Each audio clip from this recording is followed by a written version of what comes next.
everybody, welcome to the Ron Line Report. Awesome guest today. Guy I've known on and off for, about 12 years or more, I want to say, since he was already 6 foot tall, probably. Antoine Vaillant joining us from Canada. How are you, sir? I'm very good. Thanks, Ron, for having me. So that's what I want to start as. Where did I first found out about you? Before there was an MD website, we all used to go to Muscle Mayhem. Chad Nichols had this really cool forum. Yeah, that was Muscle cool. Mayhem. And you were posting, I think it was Antoine or Antoine V was your screen name, Well, right? I think it was just Antoine on that message board. So how old were you then? Like 18?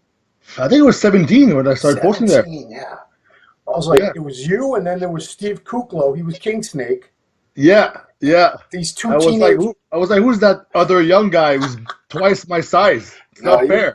You were pretty big back then. I mean, most of us were already in our 30s, and you guys dwarfed all of us. So imagine how we feel.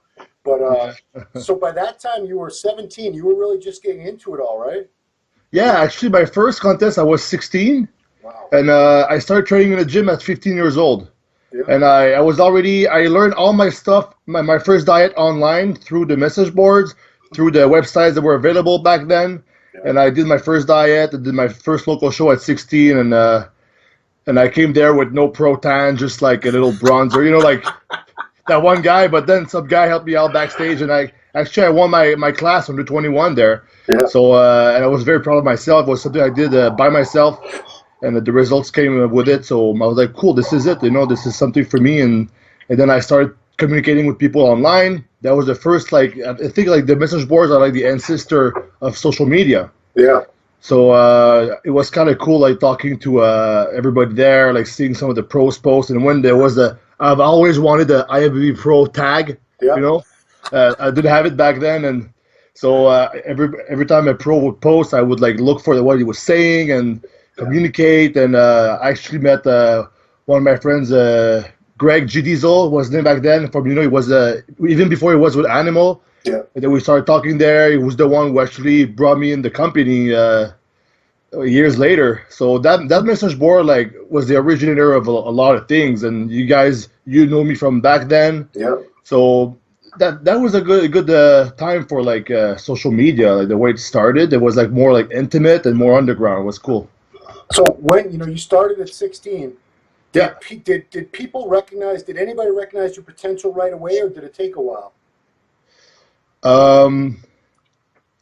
I think I got recognized right away because after my first show, I was training in some random gym, some more family gym. And then when I did my first contest, they said, "Oh, where you train?" I said, "Inter Plus, Inter Plus." It's was the gym, a family gym kind of thing in Granby. Yeah. So you should come to Nitro Gym in Granby. That's a Nitro Gym, and that was a hardcore gym. Yeah. Nitro Gym was great. All the walls were beige. All the machines were kind of old and normal dumbbells up to 160 pounds, and the music was always either Injustice for All by Metallica or the Rocky IV or G Unit. That was all I was playing all day. Oh my God. And there was big guys there. I was like, wow, this is a bodybuilding gym. I love it. There was no even water evacuation system. We had to empty the water outside from the faucet stuff. And it was kind of the hardcore. It's our own little ghetto Metroflex version here in Granby. So was there a bathroom though? There was a bathroom, but you didn't want to take showers there. Because you know who Neil Hill is, right? Obviously. Yeah. Neil had a gym in Wales for a long time, and he was always saying, if you ever get out there, you got to hit my gym up. It's so hardcore. And it turns out they didn't have a bathroom. People would take dumps under the staircase. So I'm like, dude, you know what? I don't want to get. I don't care how hardcore it is. I don't want to catch friggin' hepatitis at your gym. I'm sorry. That's gotta funny. have a bathroom. Yeah. So what was Montreal bodybuilding scene like back then? Who were some of the pros that you met? I wasn't in Montreal. I was an hour east of Montreal in a town called Granby. Okay. And the pros I met back then actually who came to that gym, they were Oscar Tua Dexter. Oh yeah. He's from the the islands, the Polynesian islands. It's not Fiji. Samoa? I don't know. Anyway, I should know that. He's one of my friends. Yeah. And he was 6'3", 330 pounds, repping 5 plates on the bench. I was like, wow, the biggest I've ever seen. I've also met Lionel Bayeke. Yeah. like back then, before he was actually a pro, I think, or just after. Wow. And there was a Francis Benfato who came to the gym Yeah. because the president of the Quebec Federation, who was FCPLQ before, is Benoit Brodeur. He knew a lot of the guys from France and that scene and stuff. Yeah. So they would come to the gym there a little bit for. So it was good times, but I didn't went to pro gym because the real mecca of bodybuilding in Montreal is pro gym in Hochelaga, Montreal, and that's a great gym. If you ever, it's actually, I don't know if it still is, but it was the biggest gym in North America as far as members. Wow. Just that one gym, there was over 10,000 members. Holy crap. Yeah, That's it's a kick-ass gym. It's really cool. Now they redid it a little bit, and they have new manager and stuff, and it's still great, still old school. All the pros are there. Yeah, so it's a really cool gym. So if you guys are in the Montreal area and you want to have a nice experience as far as like bodybuilding, you go to pro gym, and you go during the busy times, and you can see a lot of big guys train there. So I always have random ass questions. In Quebec, I Yeah. know, did you grow up speaking both French and English, or did you learn English later on? Um, I was born just speaking French, but my mom she was already bilingual. My dad was bilingual, but mostly my mom. And then she made me take classes in elementary after school so I can learn English faster. Then I was watching TV in English, movies in English, Yeah. and then I started playing video games in English. And then the message boards, actually communicating with the message boards and just Yeah. writing English. I can actually, it's more natural for me to write English Yeah. than write French because I wrote in English my whole life more than French. Only at school I would write French. I was pretty good, but now it's more natural to do the English. Now, Writing. I've only been to Montreal once in my life, and I don't know if it was just my perception, but it seemed like they got upset if you didn't speak French.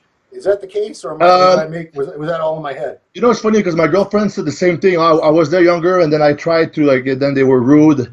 I think now because it's I don't know. I would never be mad at because I would just speak English, and I understand that not everybody speaks. But I think I understand why. It's because there's a part of Quebec they called back in the day they were the separatists. They wanted the Quebec to be independent, like the Right. U.S. is, whatever. Yeah. And those are the hardcore French because the whole history of the French people, they're trying to be converted by English people since 300 years ago. So some of them have a lot of resentment. But for me, I don't really care. And I think now because Montreal is even bigger than before, it's Yeah. like everybody, you could go there and speak English. I think somebody's going to speak English. And it's more when you go in the outskirts, the Yeah. little towns, you have less chances for English people to be there. But, if they're pissed off that you don't speak English, French, it's not your fault. You can control that. Just go on with your day, whatever. So you're in Toronto now, right? Yeah. Do you like Ontario better or no? Um,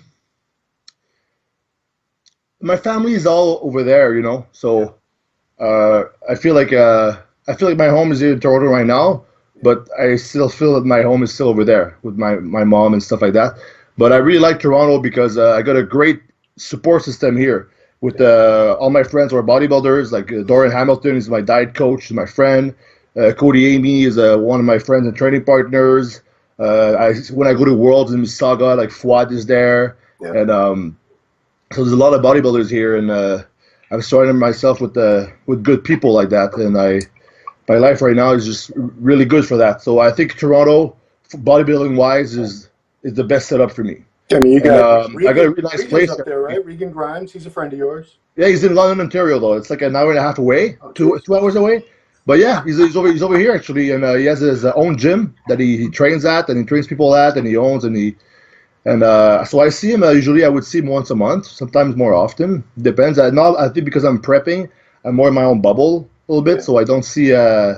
I don't travel as much because just going for a whole day somewhere. Oh, I gotta pack like 3 bags. You know how it is, right? I don't go. That's why I don't go anywhere. I hate it. Yeah. I don't want to go anywhere ever. Yeah.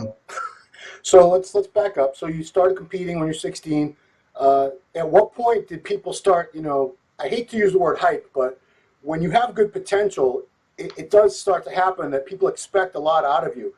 Okay. Yeah. Especially Yeah, up in Canada, I can imagine people were expecting you to win the Canadians probably as early as 3, 4, 5 years before you actually did, right?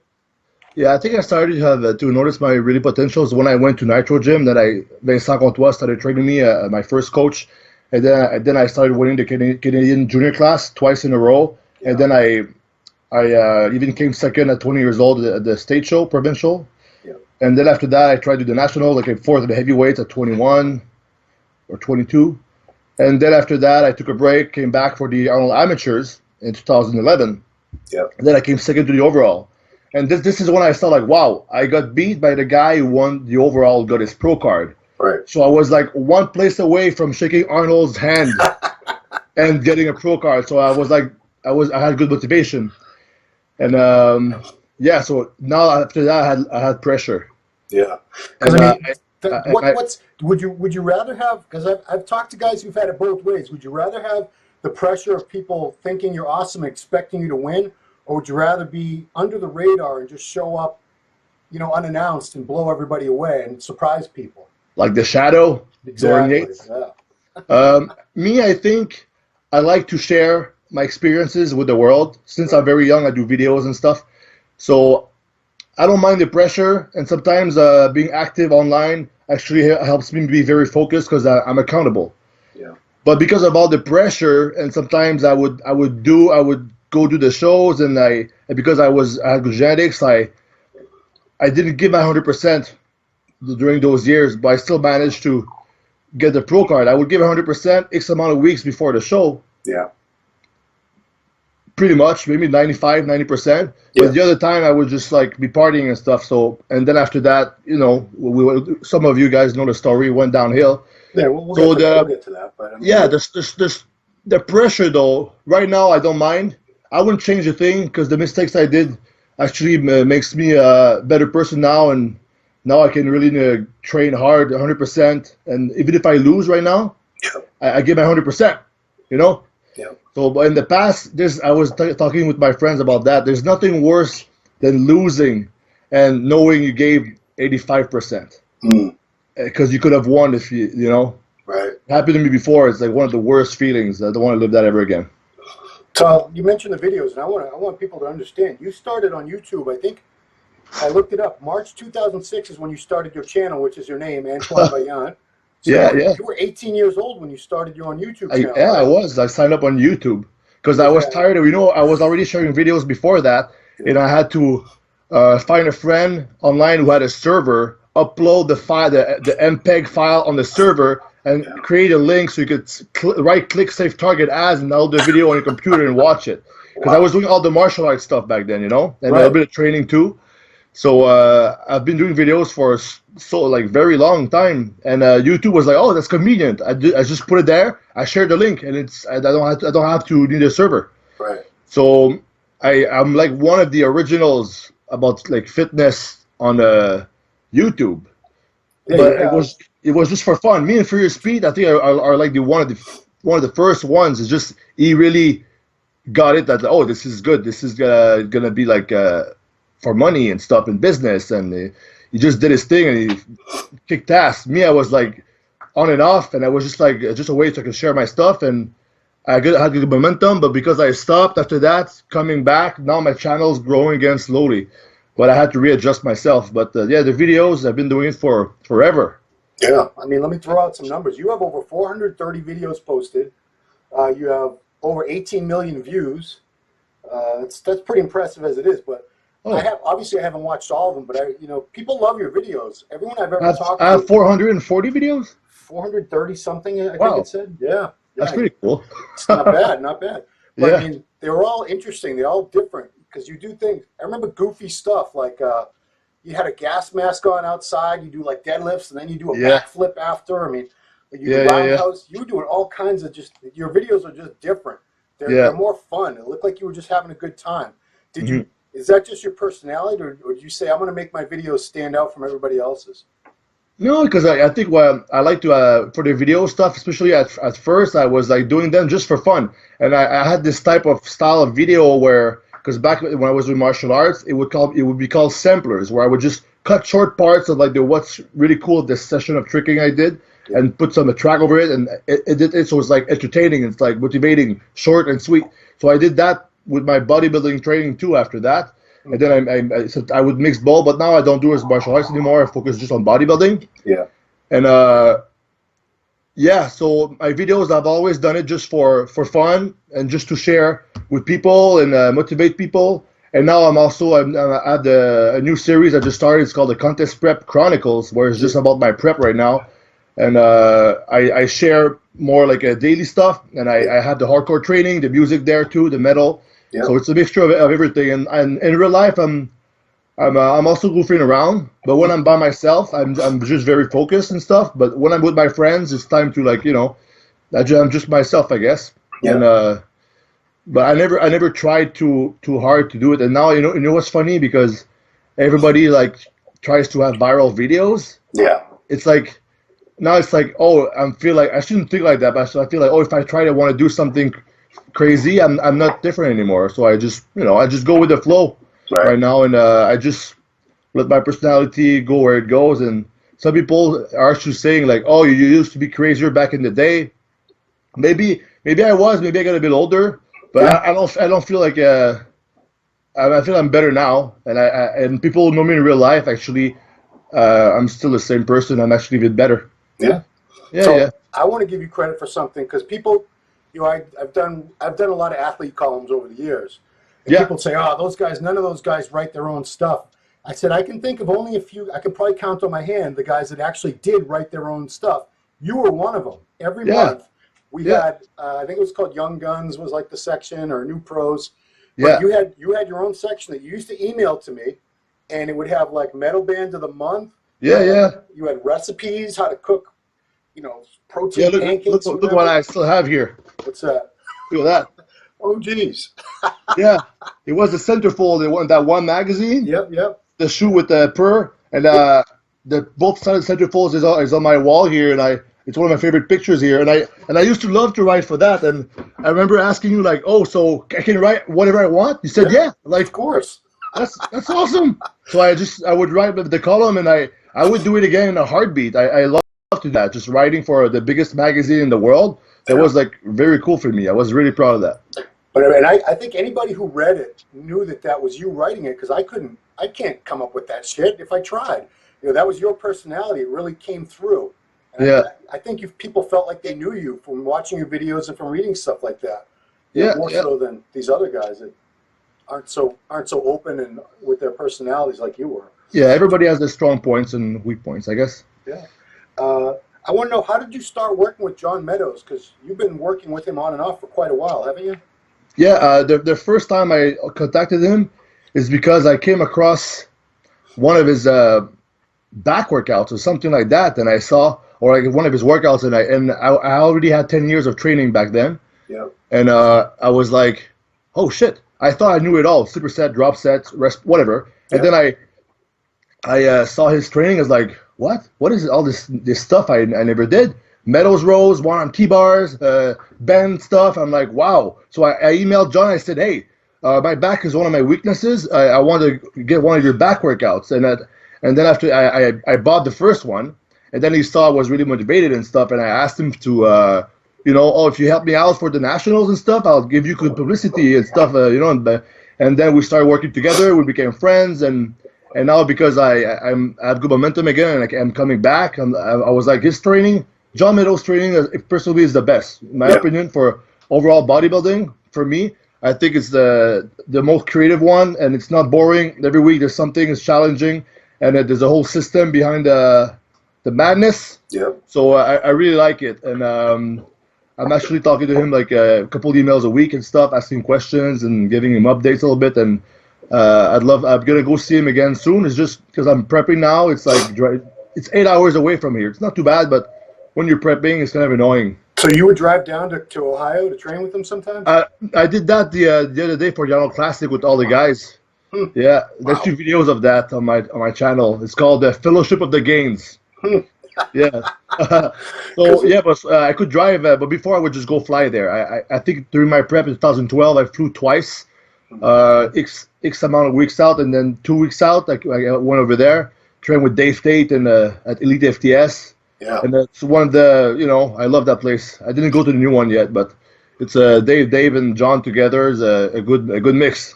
I mean, it seems I've seen videos of that place, and it seems like they have all kinds of weird equipment. Like, we all talk about Bev and Steve's gym and Gold's Venice, and there's a lot of cool gyms, but that place seems to have really unique stuff that you would just not find anywhere else. Yeah, because your there's stuff that goes there and never comes out of there because it's prototypes and stuff like that.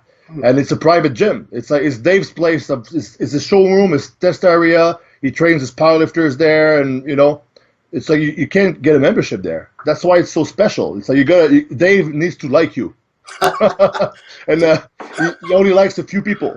Right. Did they bring out the tasers when you were there? No, but we talked about that, and they were all serious, and I was like, oh my god, they want to do taser squats? So you do squats and then you get tased or something? Yep.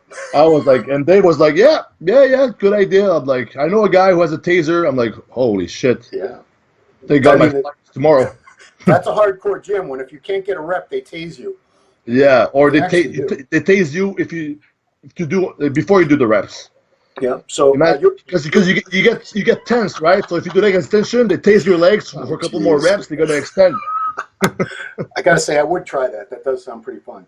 Yeah, I'm not sure. It's mixing up jackass and bodybuilding, kind of. Yeah, pretty much. So you're back with Animal now, right? When did you first get with Animal? No, I'm not with Animal. You're not with Animal, okay. No. Universal, I went with them in 2010, and I had a pretty long ride with them, and they really helped me in my career, and I'm pretty sure I helped them out too. Was a two, and I love the guys in there. I love them, like a natural guy, Eric Schwartz, G Diesel, Dirt Malone was working there before, and a lot of the guys left to start their own thing. Yep. But Eric is still there, J Dog, and all those guys. And Eric has always been my friend. Same for Greg.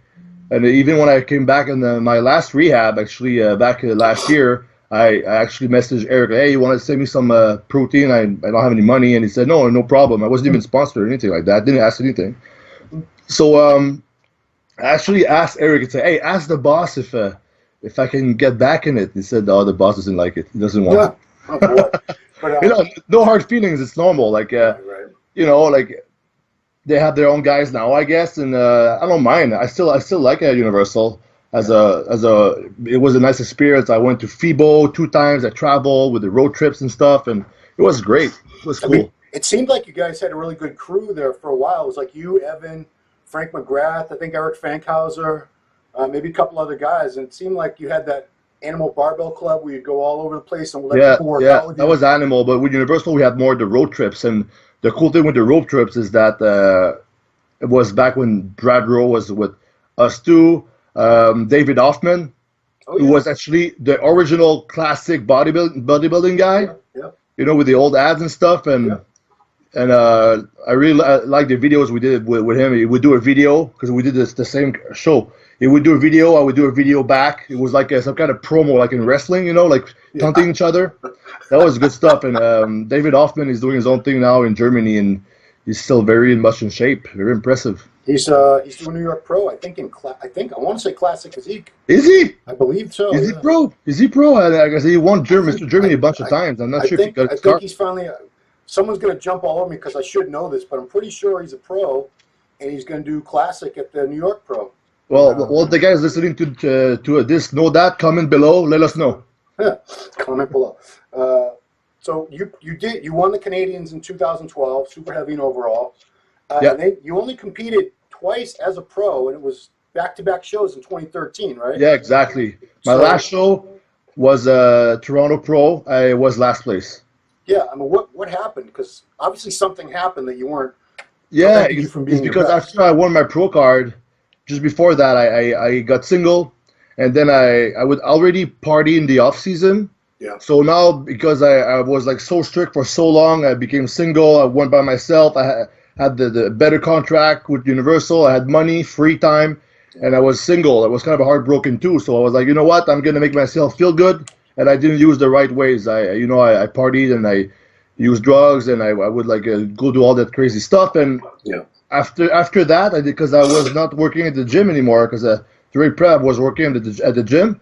I stopped that. So now all day I could do that if I wanted, and I did that. So I couldn't stop after that. So I would start prep, and then I would like try to like not do it, but I would do it. Oh, I have enough time, and I was like, then they like made a very very shitty prep, the shittiest prep you could ever think of. And because I signed, it's like, why would you do the show? Because I send the letter, and if you Right. don't do the show, you get banned from IBB. It's normal. They don't want guys to come in and come out. The show's understandable, Right. very Sure. very understandable. So I didn't want to pay the fine or get banned, so I still did it. And I said, oh, you know what? Maybe I'll get a top 10, but Yeah. it was horrible, horrible. I was like, felt horrible. But you know what? The only good thing that happened from that show is that I did a behind the scene video with Frank McGrath, Mm. and that was a great video. I was like, you know what? If at least I'm gonna be a shitty placing, I'm gonna have a nice video. Right. You did. I'm sure it was a great video. It was. All right, so we'll start talking about that. And I want to preface it by saying that anybody who judges anyone who's gone through what you've gone through, that means you've never seen it up close. It's never affected your life. I had two older sisters. They were both heroin addicts. Okay. One of them passed away. We just had the 12th anniversary of her death. Okay. Yeah. So she didn't make it. The other sister went to jail, which ended up being a good thing because she got clean in jail. And she just had like her 30th, celebrated 30 years of sobriety a couple of years Oh, ago. nice. Very happy for that sister. Yeah, she Sorry ended about up- the other one. She turned it all around. And so, I mean, and I've had there's even more people in my family. So it's Okay. in my family. And the only reason I didn't fall into it to the level that they did and that you did is, I'll say it's because of my wife and my kids. And I had a job, and I had to I had too many responsibilities. So I could party here and there, but I couldn't do it consistently, or else work didn't get done, bills didn't get paid. And you were in a situation where you're a single guy and you have money coming in and you have time. I can see why it happened. I mean, when did it start? Like for most of us back in like high school as a teenager, just here and there. Well, first I want to say sorry for your sister Yeah, that died. Thank you. But I'm very happy for the other one. She must be a great person now. She is. She is. Yeah. And for me, it started. It started maybe when I went to cop school. It's funny, right? I went to cop school. Then I started drinking, and Police Academy? Is that what you're talking about? yeah. I Okay. tried that. I stopped after one session. It wasn't for me Yeah. because they were telling me what to do. I don't like that. Right. No, I don't like that either. Yeah. So I started drinking and trying like very basic things, but nothing stuck for me there. Yeah. I was like, yeah, it's boring, But then when I was a bit older, when I started hanging out at Nitro Gym, actually, there was a bunch of bikers there, and then they had like artist stuff. And I tried a little bit. It's like, oh shit, maybe that's a little bit better. And Yeah. then I did my first rave. I think I was 20 years old after one of my shows, that I was like, this is amazing. This Yeah. is like I feel like everything makes sense now. Yeah. So I would say I'm gonna do this once a month, and then it started like that. But slowly it was more than that, and I would go crazy because I'm an intense guy. Like Yeah. I think a lot of time if you're intense in training, intense in something, and then if you take that same intensity, put it somewhere else, it's Right. not always good. Sure. But yeah. So it gradually was fine, but I could still like stop and then do prep and then work and be fine. But then I will calculate like, oh, even if you party once a month, you take a week to recover. Yeah. That's 2 weeks a year. That's a fourth of the year. Is that a fourth of the year? Yeah, a fourth of the year that just goes to the toilet. Yeah. Right. I mean, if we're talking about the same thing, because that's what I got into was clubs. It was for me, it was ecstasy, and it messes you. You miss a whole day of eating. You miss a whole day or two of sleeping and eating. Basically, it's like the most anti-bodybuilding thing ever. But like I know exactly what you're talking about. The club, everything makes sense. The music, Yeah, the girls. everything's better. Yeah, I know yeah. it's not reality. It's artificial, but I totally understand. Like if I didn't have shit to do and I didn't have people to answer to, God only knows where I'd be right now. But so where did it go from there? I mean, did it?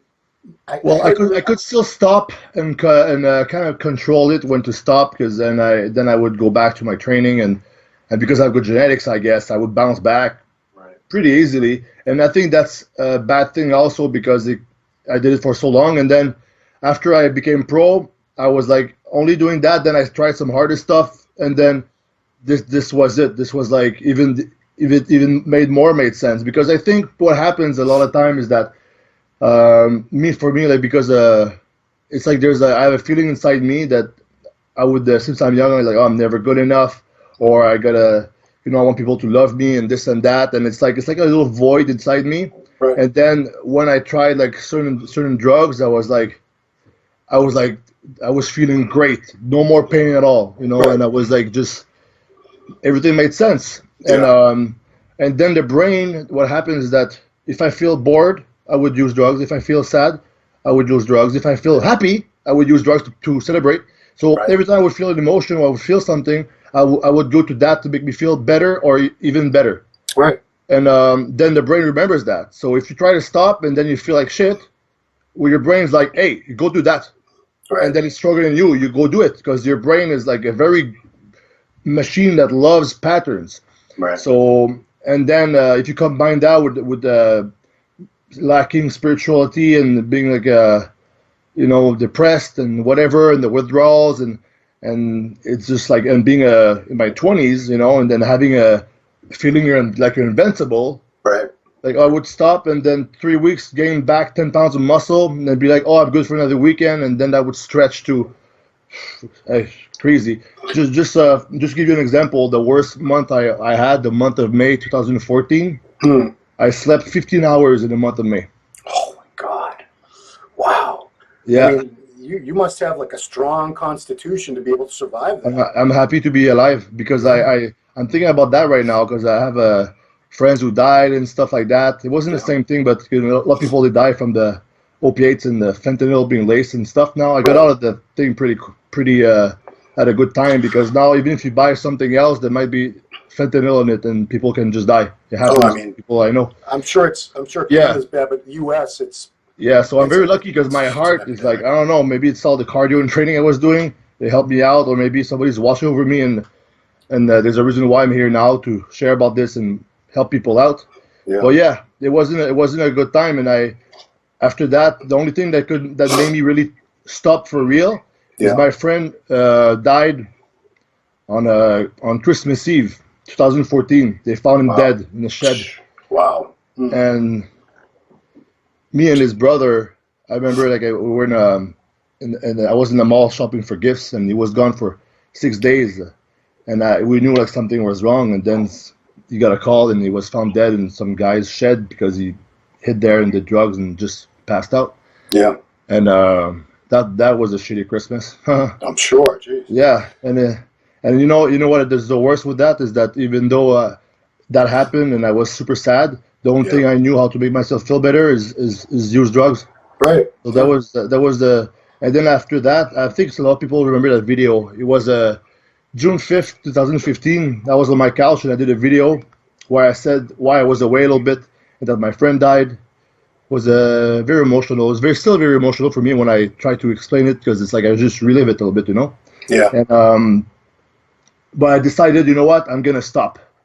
I'm gonna stop for real. But then that lasted 4 weeks. Right. No. Right? I was like, what? Then I would realize, like, what? And then every time I would do it, in my head, it would be the last time. So I would do even harder. Sure. And then the only thing that, at some point, I was like, I got confronted with a girl I was seeing. She said, you got to go to rehab. And instead of saying, like, no, I'm not going, I was actually thinking, like, I can't do it by myself. Yeah. There's like, I would have done it by now if I could, after all this. So I said, sure. And that was the beginning of my real recovery, I think. So you went to rehab 3 times, right? 3 different rehabs? 4 times. 4. So I mean, were they all equally good, or were some of them just not as effective as others? The first one was like, it was a great place. The counselors were great, but it was like kind of a vacation place. Because I had a past over there, because it was a very good place. But I think a lot of people have money, and kids would go there. Their parents would settle. So what I noticed is that the rehabs that are more private and that rich people go to. Yeah. And they didn't suffer enough yet. So they don't are motivated to really stop. The ones I think that the most effective is the one the three last ones were really more effective. Yeah. The second one was like people from the street that would go there. You know, you get it. And then I lost my Universal contract just before that, so I would go to this one. It was like cheaper, you know. And Right. but then I was like around people who really like wanted to get out of where they were, and that was good too. Good. I did 6 months there, and then the third. Then I relapsed a month after that. Yeah. The first one I relapsed after 3 days. Wow. Crazy, right? And then No, not really. Yeah, none but, of this sounds crazy to me. well, at it all. is crazy, but it's okay. Yeah, I mean, But the second one I relapsed after a month, Yeah. and then the third one, that was one of the best ones I had. It was the same organization as the first one that I went, but it was another place. Yeah. And there was a gym there. It was great, and I just want to say thanks to John Haynes. He's the one who actually owns that, and a lot of people talk shit about the place and him, but you know what? This guy helped me out a lot. He was actually he competed in the Ontario Easterns. He was a bodybuilder. oh, Yeah, cool. Wow. And so that one was one of the best ones. The counselors were amazing, and then that lasted 6 months. Then I messed up again, yeah, and then the fourth one was the hardest one I did. Why? Because I already knew everything. I already knew like the classes kind of were not great, right, but I was so angry because I was so angry at myself and pissed off that, and I had to listen to all. It was a very hard, like very disciplinary one, and I had to. The thing I learned is I learned how to control my anger, because that was the reason why I relapsed the third time, because of anger. So this time, everyone has this specific thing that I learned, and the last one was really hard, and I was about to leave. If you want to hear a little story, I was about to just leave that place. I was like, fuck this place. It's like, they're telling me what to do. You got to take attendance 15 times a day, this and that. I'm pissed off. Like, I'm okay. I want to go back home to my mom. And then I took a nap. Then I had a feeling I'm going to call my mom. I don't know why, but I got to call my mom. I called my mom, and she's already crying on the phone. I said, so I was like, what's wrong, Mom? What's wrong? She said, my boyfriend has a brain tumor in his head, size of an orange. jeez, Yeah, the biggest one they've ever seen in the Montreal Brain Hospital. yikes, So then I was like, I was listening to my mom, and then she said, what is it? I'm like, well, I wanted to leave. She said, you're not leaving. And I said, no, Mom, I'm not leaving. I'm like, you know what, if my mom's going through this, and she's going through me in rehab, yeah, I'm going to suck it up and do this stupid 2 months I got to do. Like, what is it? Like, what am I whining about? Then I put everything aside, and I really forced myself to stay there and do it and just deal with the disciplinary part. And then I came out, and I completed it. But yeah, so I almost left, but I was like, you know what am I saying? Like, what am I whining about? Like, because I want to do with my own way. My own way doesn't work, right? So I have to do I have to follow the program and do those things. But what really helps me out, actually, outside of it, is the 12-step meetings.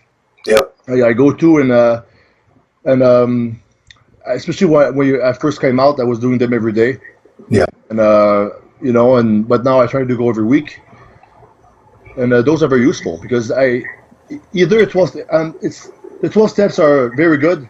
If people want to read about them, you should read about them, but you got to keep an open mind, because some of the words are like, what is they talking about here? Higher power, what is that?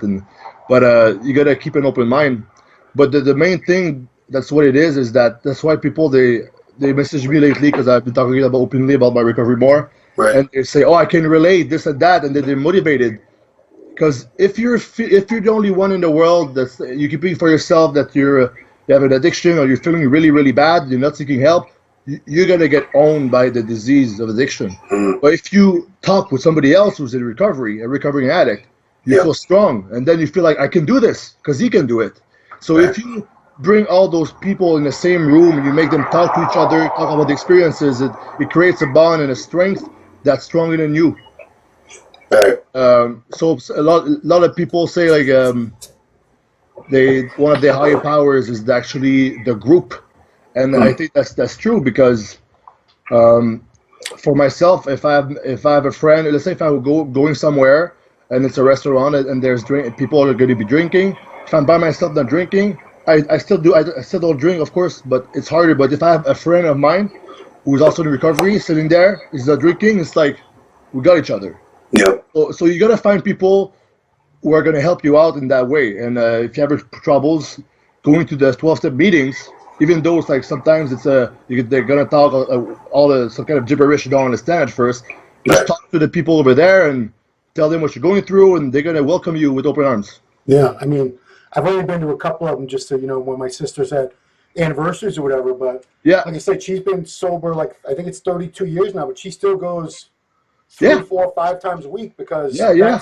she's got some of her best friends there, and that's her support system, and yeah. that keeps her really feeling, it's what she needs. And she's going to need it for she's 60 years old now, but she's doing so great. It's people do That's great. anyone that has never had this affect their life. It's probably going to at some time or another. Trust me. If it's not you, it's going to be someone you love. It's going to be someone you know. So don't judge anybody, because this could be you. This could be your son. Yeah. This could be your father. This could be your cousin. The people who judge is that they just don't know. Well, one of my older brothers is in recovery too, and Okay. he always says, "People that judge don't matter, and people that matter don't judge." Yeah.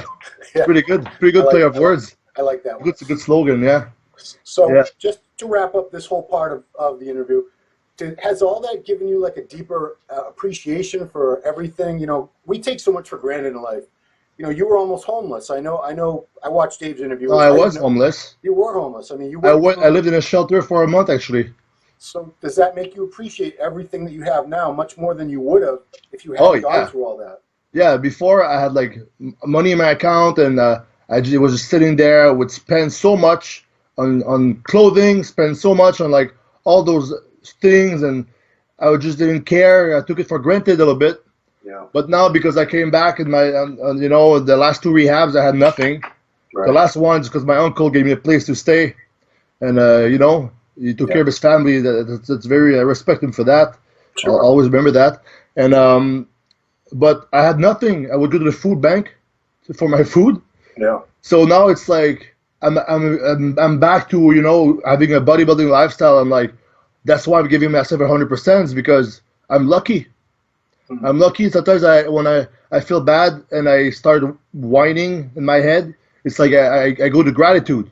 Right. And the gratitude makes me feel better. We're pretty lucky to have first world problems here in Canada and America, for real. Yeah. Because if some people, like, if you just look at Venezuela, Syria, it's like, holy moly. And here where people are hating in the comments and stuff, and they have no idea what suffering is.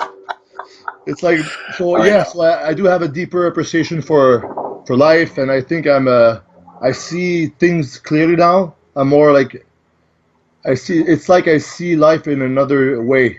Yeah. It's kind of weird. It's like maybe that's what I'm more like enlightened. I don't want to say this cheesy hippie word, but it's appropriate in this case. Yeah. You had your eyes opened to a reality that you never really saw before. Yeah, I'm more conscious now. Before I would react and go with the unconscious and just that thing before my acting, and that wasn't good. Now I just every time I do something, I think I'm try to be conscious about it.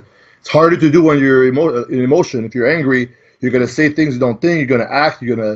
So this is what being conscious is. So you gotta take a step back. Whoa, and just like what's going on here. And then you think it through. Okay. So I always let the people on the MD forum come up with some questions if they want to ask you. Yeah, cool. A guy named Alawen, you just answered how you managed to turn it around. Again, you already talked about that. Who helped you the most? It was your uncle, right? Would you say? My uncle helped me out when I came out the last rehab with a place to stay because he's in real estate. Yeah. So he hooked me up with that, and I didn't have to pay at first, so that was good. But I think also somebody who helped me out a lot in recovery is he started out as my sponsor in the 12 steps. Yeah. But he's now one of my good friends, Aaron McLean, and he's actually a really cool guy. He's like, and he has like over 12 years of sobriety, clean, and he lives a daily clean life. And he helped me out a lot because I would call him, and then he saw me through all this shit, and he's still there. My mom helped me out a lot too, and because of that, I'm actually even closer to my mom now. I'm actually close to my mom, Good. and my current girlfriend's helping me out. She doesn't know how much, but she actually does just by the fact that she just stopped drinking like that. She said, "Oh, you inspired me to stop drinking," and she just stopped drinking. And now it's just we're both living clean, and she doesn't have she never had a problem really, but she just stopped. So that helps a lot, you know. And my Dorian Hamilton, my friend and my coach Dorian Hamilton, he actually helped me out after the third rehab. Same thing. I went to stay at his place after the shelter. He said, "Okay, well, you don't want to live over there. Come to my place," and he helped me out a lot. Still helps me out, and a lot of people actually, and even like the sponsors like Iron Bull Strength. I lost, you know. I would tell them, "Okay, I'm going back to rehab." Okay, and then would come back, and they always welcome me back. So, and a lot of my friends they just help me out, but I can't say one person helped me out more than the other person because it's all different things. It's all that combined, and I'm very grateful for all the help of everybody. Real. Okay, so yes, the coaches, you already went over that. We know Dorian Hamilton is your diet coach, and John Meadows with your training. What are you focusing on overall package-wise for your next show, which is Toronto Pro, right? Yeah, 6 weeks. 6 weeks, nice. I mean, you look like you're ahead of schedule. You look like you're a couple weeks out as far as pictures I've seen. Yeah, well, people say that, but I don't want to tell myself that. No, because what I'm going through, you're not seeing it, but here I have a video about Andreas Munzer on the YouTube there. So Andreas Munzer, wow. Yeah, the goal for me is to be shredded in calf lock. Have you ever? What's your favorite condition? What show are you most proud of condition-wise of all the shows? Conditioning wise, I think was the 2011 Arnold Amateur. I was 233 on stage. Wow. And I was pretty lean, and that was a cool package. But now I want to beat that definition, and I'm actually way bigger. Yeah. I was 260 this morning because I did I did 3 days of carb up. I did 1 day of low carb yesterday, 2 days low carb, but I had 3 good days of carb up, and I see I'm still having some glycogen, the muscle from that. I had a crazy workout. If you go on my Instagram, you see the latest posting video I put. It's like I think I've never been that big, that ripped. So people say I'm back, but I'm actually further than that. But because I know that some of the guys are going to be way bigger than me in the chest and the arms and things like that. But I think I can beat big names, some of the big names, because I'm going to focus on the conditioning. Yeah. I want to be ripped. I want to be like something like that's not been seen in a while, and I'm going to try my best to do that. Right. The only thing right now that's remaining, that's like, it's my glutes. They're not like, because I never had glutes like that, right? If they were like that now, I think you'd be in trouble trying to hold that for 6 more weeks. Maybe, but yeah, I guess so. But yeah, Dorian says like, you know what, we have 6 weeks. Don't worry about it. And I'm just listening to Dorian, and so far it's working super well. So yeah, so if to answer the guy's name, I want to have I'm not gonna. The size is gonna be there because I train hard with the John Meadows programs, but I'm not focusing. I'm not like, oh, I'm losing size. I don't care about that right now. I'd rather be like so crisp and dry. That's like every time I pose, it's like the muscles are popping and moving around, you know, like on stage. And I'm also working on a better presentation than before, practicing rounds of posing every day. And for now I'm doing 2 rounds. I hold like 10 seconds every day, and for some reason it takes way more discipline for me to do that than do the cardio and the training. Really? I'm so tired after all that. It's like, oh, I gotta practice posing again. And then I heard Dorian Yates on the thing, on his interview there with the whatever, and he says like he practiced an hour a day. Yeah. Like, oh my God. So I gotta step my game up. Yeah. Posing practices. A lot of people that have no idea, if they've never, you know, a lot of guys that don't compete, they don't practice posing. They think it's easy. It looks easy. But if the people that make it look easy are the ones that put a lot of time into more than people think. And it's crazy because in the past I would never be comfortable on stage. I would be like, get me out of there. Everything would be too pumped. But now I can actually do 2 rounds of 10 seconds holding. Yeah. Which it's never 10 seconds you hold on stage really, maybe except the front relax. But I'm giving myself like, you know, more than enough. Right. And I can do that, be comfortable. And but the second round is still like not comfortable.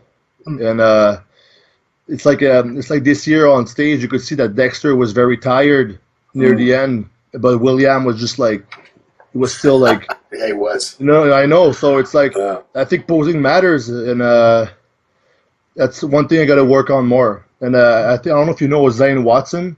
Of He's course. Of yeah, course. yeah. His dad was also a bodybuilder. Yeah, Mike. He's a very very good poser, and I'm actually gonna go see him with Dorian next week and do some posing because he puts a lot of emphasis on posing, and he says you can actually become a harder if you practice posing every day. Yeah, I mean, last year's Arnold, I had never seen him compete before, and I'm looking at the lineup, I'm looking at the list of people, I'm like, Zane Watson, who the hell's that? Yeah, I paid no attention. Then he came out and he did a posing routine to Sounds of Silence by Yeah. Disturbed, and that place, the whole place was like, oh my god, he lit the place up. He's really good. very good poser. So you're doing Toronto Pro in Vancouver. Have you even thought about maybe sneaking into New York? Dorian said, "Oh, people are saying that you should sneak in New York," and I'm like, you know what? If I want to be honest with myself, like I'm looking at my goal would be my goal is winning Toronto, and I'm really like, people say, "Oh, I don't even know who's coming in." I would like to know. I would like to have a list of names so I can put all the posters on my wall, on my home. And but the thing is, if I do the New York Pro, there's a guy like Juan Morel who's like, It's a big dude. yeah. So it's like I gotta beat those guys. Yeah. If I gotta beat those guys, I want to beat them eventually. But now I think I want to go with the Canadian shows, Okay. Toronto Pro and Vancouver Pro, and those are my goal. But I thought about it, but I'm looking at myself. It's like, no, New York is like a crazy. It's like the night of champions, pretty much. Back in the Well, day. it was called. Yeah, I mean, it basically is. Yeah. So I it's don't like want Weinberg or Steve to get mad at me, but I mean, I still sometimes slip and call it Night of yeah. Champions. I just love the name. I don't know why he changed it. No, maybe Steve has his own reasons, but. Yeah, I think it was a legal thing. I think the other guy owned that. Oh, okay. Well, the New York Pro then. New York Pro. Yeah, great And show. yeah, but it's like for me, it's like the third biggest show there is Yeah, it is. because there's the New York Pro, the Arnold Classic in Ohio, and Olympia. Those are the Right. biggest shows. So Okay. so it's like I'll do Toronto and I'll do Vancouver, and I want to get a win. My ultimate goal is I'm training every day, 100%, so I can win both. And you're gonna if you win both or you win either one of them, you qualify for the Olympia. Yeah, You'll go to the That's- Olympia this year, I hope, right? yeah, that would be my goal for real. Okay. Yeah, don't Yeah. skip it like all these guys do. No, I'm gonna do it for real. It's like hey, you never know what's gonna happen next year. That's what I'm like saying. you never know. So it's like I want to do it, and then after that, because during prep my physique is actually becomes better and bigger, and so off season, and I never had really good off seasons except maybe this year. The first part of prep was kind of an off season, Yeah. but I feel like everything's so perfect when I'm prepping. It's like this is like when I improve the most for now. So after the Vancouver, if I qualify for the Olympia, I would just keep on going for the Olympia. Just maybe eat more food and keep the carb rotation and try to gain some muscle, but just arrive with the even better conditioning, hopefully. Yeah. But that would be great. I would love to be at the Olympia stage. That's one of my ultimate goals. Okay. You don't have to answer all these questions. If you don't like them, say So Ethan Wedge, that's his name, says, so when you did the New York Pro, you had a big blue suede posing suit on. Yeah, It was way too big. yeah. Were you trying to cover up? We've all had bad shots in our glutes. No, I was covering up my soft glutes. Okay, so now you know it was a fat ass. It was not an abscess. That's what No, you covered. no. Okay. Toronto resident Nelson Muntz wants to know, Park Safari or Granby Zoo? Which one's better? Personally, I don't like zoos anymore because it's like the animals are trapped. Wild animals are supposed to be in the wild. I'm not a vegan or anything like that. It's just I feel like a lion's not himself if he's stuck in a cage. I'd rather see it in a cage than some idiot shooting it and posting a big trophy picture. But Yeah. okay. Last question from one of our viewers, a guy named One Patrick. Did you ever try any auditions for movies or commercials, or had any particular offers?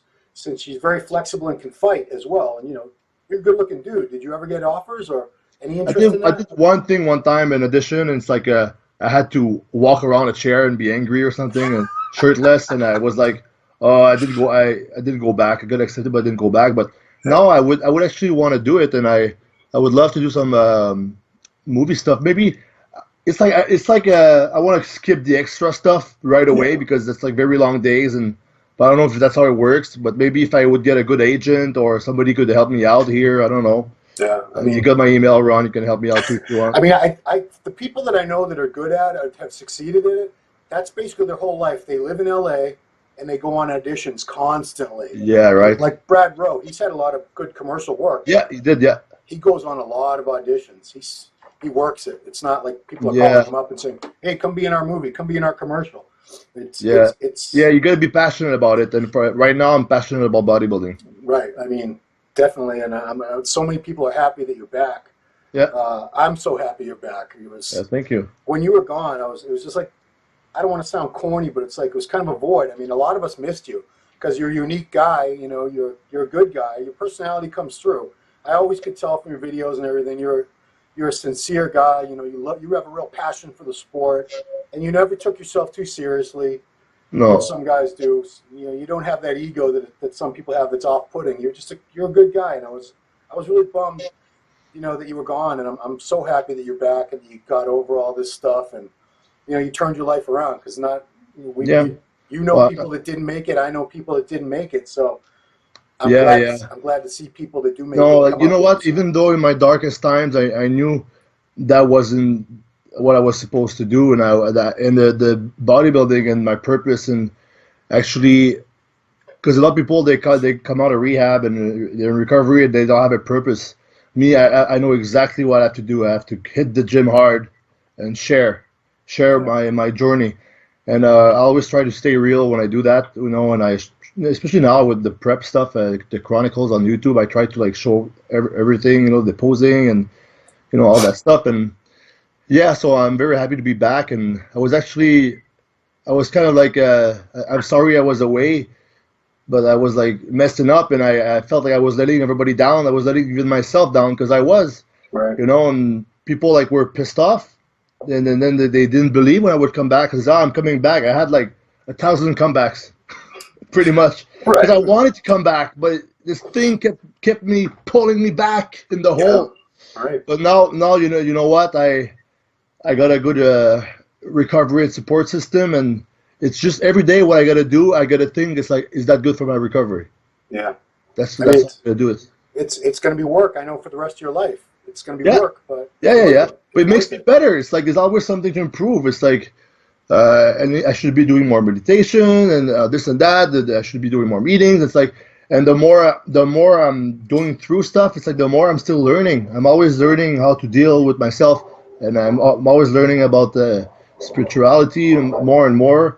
And there's so much more than meets the eye in life.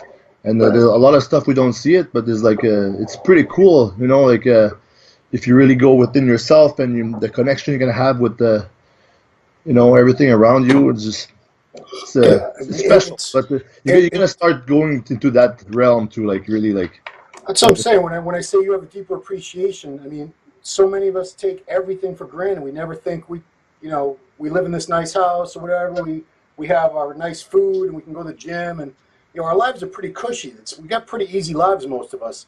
But Mhm. unless we've been through something and almost lost it, you know, you never appreciate what you have until you lose it or you almost lose it. I think so. Yeah, It's it's kind true. It kind of sucks. It works like that though. and another thing is, you know, you're forced now to like work on yourself every day, which is really what everybody should. That's what we all should be doing. Is Yeah, trying to be yeah. a better person. I was actually thinking, like when I was doing all the rehabs and the meetings, I'm like, wow, even people, normal people should do this. Right. Because a Right. lot of people they don't have addictions, but they lived in life like a zombie on their being distracted and unconscious, maybe addicted to their phones and this and that, and it's like, wow, this would be a lot of like a lot of people have resentment in them, and you know those people are angry when they're older and You know. but it's like everybody has work to do, and it's like wow, you know, like even people who have no really clear problems and their life is manageable, they could actually go to rehab and start being happier and living better. Yeah. But you know what? That's one thing that's positive at least about messing up like I did is that now I can actually see that and I actually improve myself because I don't have a choice. Well, I have a choice, but the consequences of the bad choice is either like death or I go back to an institution, or I go crazy, go to rehab, or I go or maybe in jail. Who knows? Right. Yeah. Cool. Well, Antoine, I thank you so much for not only taking the time, but being so open and honest. And it's a lot of people out there. Some people might, like I said, judge or whatever, but there's a lot of other people out there who they needed to hear a lot of this, and they're either going through something, or they're going to go through something, or someone they love is going to go through something almost exactly like that. It reaches a lot more people than most people understand. Yeah. So sometimes there's bad comments, especially on YouTube. But you know what? I try not to focus on that too much, because even if there would be mostly bad comments, it's mostly good comments. But even if there would be mostly bad comments, I get a couple people that's just like, "Hey man, your thing helped me out, in a bad time, and I'm motivated to be better, to stop using drugs or whatever." So right. If I can change someone's life for the better, even a couple percent or 100%, that would be even better. Yeah. All the bad comments, they don't matter, because it's the good ones that matter. Right. Right. And you already have. I'm very sure you've already, whether you know it or not, I'm sure you've helped people, and you've helped people change lives just by sharing this. And they see that somebody like you could go through. They say, this guy with the great perfect body, if it could happen to him, and he was able to get out of it, maybe I can get out of it too. It can happen to everybody. In rehab, there was so many different people, and that's a spiritual disease that touches all people. It's like it's very special. Yeah. But yeah, I'm happy I can help, and I am helping people. And you know what's also good is that me, by sharing like that, it actually helps me in my recovery. Right. It's one of the part of the 12 steps actually. So that's why sharing like that openly can actually help you, because if you start by seeking help, also by talking about it, you help yourself, because you denounce like, "Oh, I'm guilty of this." Right. But now people are like, because the people there love you, they're gonna help you out. Yep. Yeah. Cool. All right. Well, we got 6 weeks to wait to see you back on stage again. I'm hoping. I was there last year at Toronto. I'm hoping to get up there again. I want to see you compete for sure. So anybody who's going to be in the Toronto area. You guys gotta come down. You got to. Ron Hache puts on a great show. I'm sure. Oh yeah, the Toronto Super Show is great. There's like an expo there, and I'm actually going to be at the booth the next day for 2 hours, the Iron Bowstring booth. If you guys want to meet up with me and take some pictures and stuff and talk. And but the Toronto Super Show is great. There's even arm wrestling, a bunch of crazy stuff at the expo. But the show is Saturday, I think. It starts in the morning and goes all day. Yeah. And I just want to say take you to a couple sponsors here. Sure. All right, that's okay. Yeah. Fitlock.ca. If you're a trainer, you can arrange all your clients there. Give them the dice on the website. Fitlock.ca. Fitlock.ca. Yeah. Okay. Yeah, Fitlock.ca. Yeah. And it's good for trainers. If you have clients and stuff, you go there. You sign up and you use the website for that. IronBullStrength.com. If you Iron Bull Strength. Iron Bull Strength. Yeah. .com. It's for lifting belts, straps, all you need, and they even have squat racks now. RiderWear, they have the best shoes for training, in my opinion. Flat sole, and Boss. How do you spell it? Is that RIDER? RYDER. Where? WEAR. RiderWear. Okay. It's from Australia. Okay. People know the shoes usually. And Boss Meals, if you're around Niagara Falls in Mississauga, Boss Meals, they do like protein portions and meal prep, and that's a lifesaver right now, because it's good quality and saves time. And all the last three I said, it's Antoine 10, you save 10% off. And also special thanks to Darren Hamilton and John Meadows, my two coaches, my mom, Tracy, my girlfriend, the sponsors, and of course all the followers and supporters. And MD for the interview, and thank you. I was really happy and proud to be part of MD before, so it was cool to do this with MD again. Cool. And your YouTube is your name, Antoine Vaillant. Yeah, it's youtube.com/Antoine VAI, Antoine Vai. Yep. If you look, I think if you put my name on YouTube, Antoine Vaillant, it comes up. You're gonna find my channel. Yeah, and I get lots of cool new videos there. And actually, on the comment section, I'm gonna comment there, and you can actually click on my name, and you'll go right straight up to my channel if you want to subscribe and follow my journey of recovery and bodybuilding. This is the place to do it. And your Instagram, what's that? Antoine V87. Antoine V87. I assume you were born in 1987. Okay. Yeah, yeah, yeah, yeah. So you'll be 31 this year. You're an old man now. I know. You're still a kid. You're still a kid. I know. All I feel right, like a kid sometimes too. You still got a youthful look to you. Don't worry. You're doing well. All right. Well, again, thank you so much, Antoine. It's a great interview. I knew it would be. You're a cool guy, and I was really hoping we could do this. I'm so glad it happened. Yeah. Thanks to everyone out there for watching this. Please subscribe to our YouTube channel and check him out 6 weeks at the Toronto Super Show up in Yeah, it's Toronto. gonna be fun. It's gonna be fun. So for the Ron Line Report, it's been Ron with the one and only Antoine Vaillant. Thanks for watching. Yeah, baby.